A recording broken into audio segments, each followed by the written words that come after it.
বিসমিল্লাহির রহমানির রহিম। স্বাগত জানাচ্ছি আইন ও অধিকার ভিত্তিক channel voice of law and human rights থেকে। আমি Mohammad Obaidur Rahman Laskar, advocate, Bangladesh supreme court, chairman and trainer, অধিকার ভিত্তিক সংগঠন লিগ্যাল অ্যাকশন বাংলাদেশ এবং প্রভাষক ও পরীক্ষক আইন বিভাগ, জাতীয় বিশ্ববিদ্যালয়।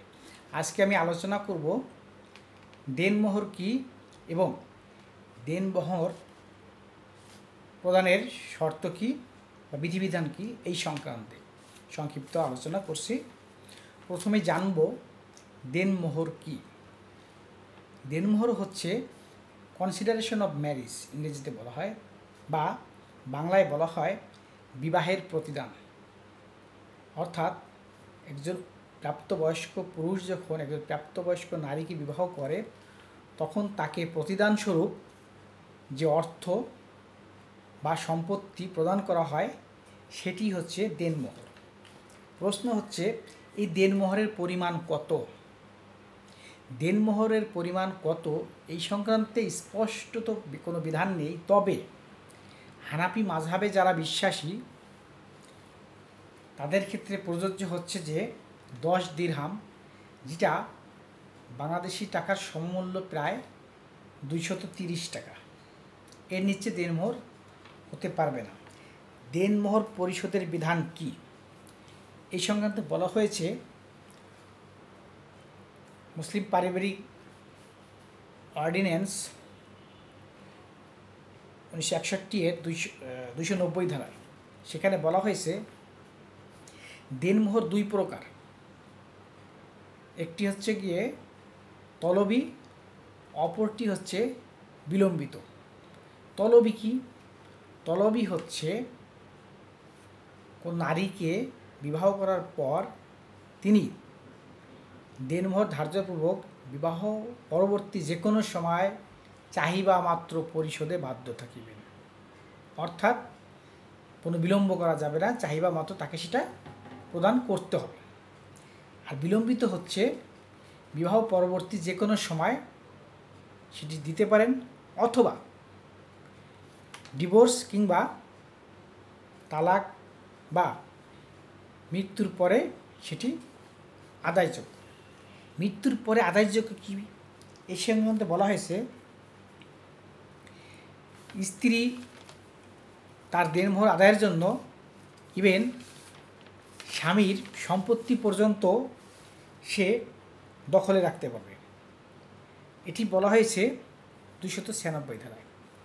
এবং শুধু এখানেই শেষ নয়, স্ত্রী ইচ্ছা করলে স্বামীর যে ত্যায্যবিত্ত রেখে যাওয়া সম্পত্তি তার মৃত্যুর পরের, ওই সম্পত্তি হতে তিনি সমন্বয় করতে পারবেন।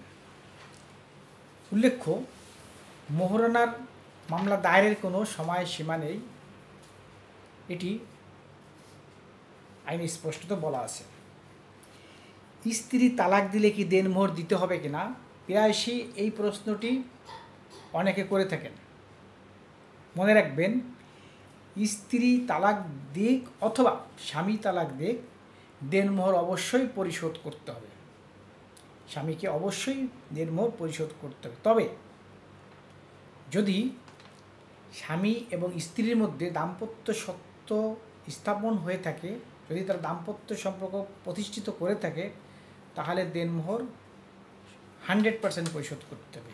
আর যদি বিবাহ হয়ে থাকে বাট দাম্পত্য সম্পর্ক স্থাপন হয় নাই, তবে সেক্ষেত্রে দেনমোহরের 50% টাকা পরিশোধ করতে হবে। এবং এই দেনমোহর পরিশোধ না করে যদি কোনো হাজব্যান্ড ইন্তেকাল করেন, তবে ওই হাজব্যান্ডের যারা বৈধ ওয়ারিশ বা উত্তরাধিকারী আছেন, অর্থাৎ যারা তার সম্পত্তির বা ত্যায্যবৃত্তির ওয়ারিশ হবেন, তারা স্ত্রীর দেনমোহর পরিশোধে বাধ্য। সেটা বলা হয়েছে কোথায়? 294 ধারায়। তো যাই হোক, এই বিষয়টি স্পষ্ট যে দেনমোহর হাজব্যান্ডকে অবশ্যই দিতে হবে। এখানেই শেষ নয়, সূরা আল বাকারার 237 নম্বর আয়াতে স্পষ্ট বলা হয়েছে, স্বামী স্ত্রীকে স্পর্শ করার পূর্বে দেনমোহর পরিশোধ করতে হবে। সুতরাং ধর্মীয় এবং আইনগতভাবে দেনমোহর নারীর অধিকার এবং তিনি হকদার, সেটা যত দ্রুত সম্ভব তাকে পরিশোধ করতে হবে। এবং স্ত্রী যদি স্বামীকে তালাক দেয় তাতে কিছুই যায় আসে না, অবশ্যই সেক্ষেত্রেও স্ত্রী দেনমোহরের পরিপূর্ণ হকদার। ধন্যবাদ সবাইকে। চ্যানেলটি যারা দেখছেন সাবস্ক্রাইব করবেন এবং পরবর্তী নতুন নতুন ভিডিও পেতে পাশে থাকা বেল বাটনটি প্রেস করবেন।